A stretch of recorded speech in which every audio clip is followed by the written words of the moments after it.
How to prevent heart attacks. 80% or 90% heart attacks predict చేయొచ్చు simple test ద్వారానే, ఈ risk factors ద్వారా. Risk factors అంటే ఏంటి? మనం తినే ఆహారం సరిగ్గా ఉందా లేదా, ఎక్సర్సైజ్ చేస్తున్నామా లేదా, మానసిక ఒత్తిడి ఉందా లేదా, దాని తర్వాత వీటి మూలాన వచ్చేది షుగరు, బీపీ, కొలెస్ట్రాల్, దాని తర్వాత వాపు లాంటిది వస్తుంది. ఇది మనకి సిఆర్పి అనే బ్లడ్ టెస్ట్లో తెలుస్తుంది. దాని తర్వాత అక్కడ కొలెస్ట్రాల్ పెరిగిపోతూ ఉన్నప్పుడు మనం ఈ మధ్య city calcium, coronary calcium score అనే సింపుల్ టెస్ట్ ఒక 5 ఇయర్స్కి ఒకసారి everybody above 40 years or 35 years చేయించుకోవచ్చు.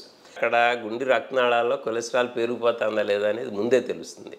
సో ఇవన్నీ కూడా మనం వాడితే ఆల్మోస్ట్ 90% ఆర్ మోర్ మనం ప్రెడిక్ట్ చేయవచ్చు ఎవరికి హార్ట్ అటాక్ రావచ్చు, వాళ్ళకి నెక్స్ట్ 10 ఇయర్స్లో ఎంత రిస్క్ ఉంది పర్సంటేజ్ వైజ్ కూడా చెప్పవచ్చు. సో అన్ప్రెడిక్టబుల్ డిసీజ్ కాదు, కాకపోతే మనం ప్రెడిక్ట్ చేసే మన కెపాసిటీ ఉన్నా సరే మనం అది వాడుకోవటం లేదు, దాని గురించి జాగ్రత్తలు